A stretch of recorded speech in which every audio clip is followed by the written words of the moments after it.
Hello guys, खुलुमबाय नोंथांमोनखौ आंनि बे दिनैनि गोदान ब्लगाव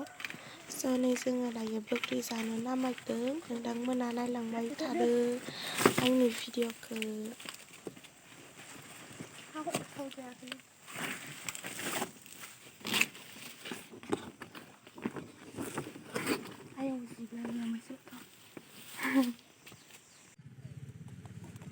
ना दे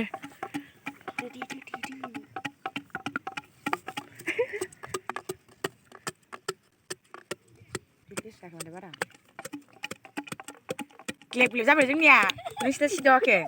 सिदावाखै जोंनिया जों रोंखादों बेयाव बारबोसिगोन दा मोसुमाव होनो मानसिखानाब्रा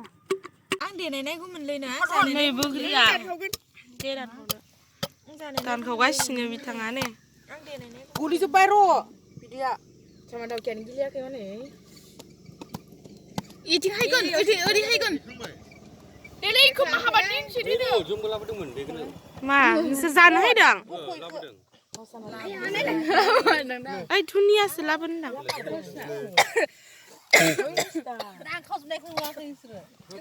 इसोर थाकुरपारा गिदिरसो हायनाय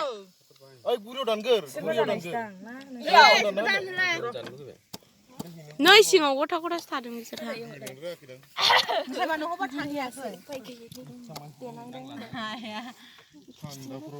नै गेलेयिनि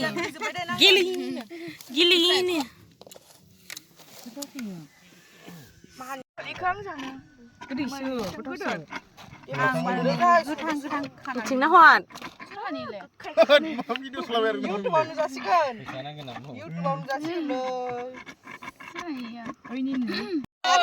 नङा ओइ साइडथिंनिफ्रायसो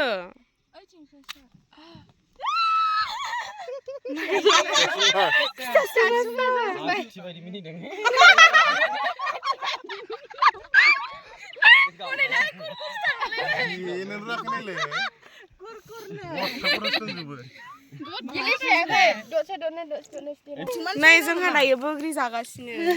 जमा जमा जानाय ना नोंसोर हाबायाव लांसै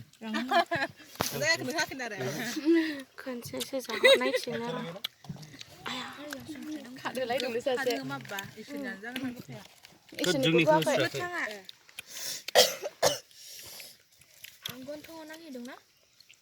थामोनावखिनोलै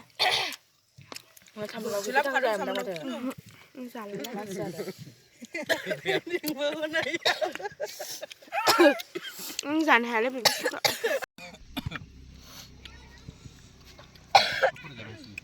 जागासिनो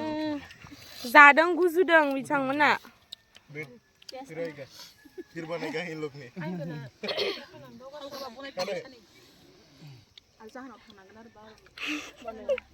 इथिं आरो एक्सट्रा साथाम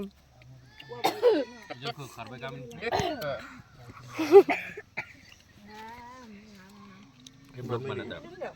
इउटिउबार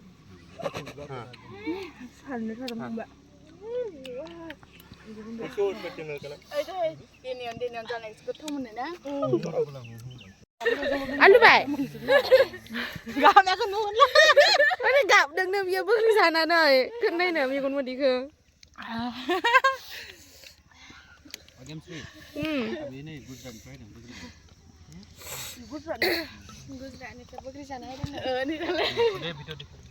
गुजरातनिफ्राय बोग्रि जानो हायदोंनो जोंनियाव बिथाङा गुजरातनि आलासि जा दे अच्छा है ना તમે બધા મજામાં હા बुजियासै आं मोजां है नोंथां मारै दोङो नों ए बुंनो होबाय थाब्रा इखो कुछ बोलो मेरे ब्लॉग में यहाँ पे आसाम में इसको बुगरी बोलते हैं, वहाँ पे इसको बेर बोलते हैं हमारे मतलब गुजरात में। तो बहुत अच्छा लगा, आप लोगों ने बहुत अच्छा बनाया था। कल फिर बनाना बोलो अगेन हायाबाबो जाथबाय थादों नै बिसोर सानैया हाथ' जालायबाय बिथ' गोथाव आरो आं खबनैल' जादों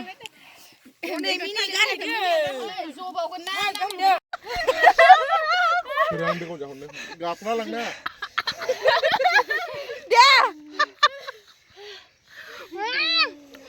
อิจฉากะเลยแล้วสาไปเลยนั่นแหละ หมดยังเหรอ Ang babae.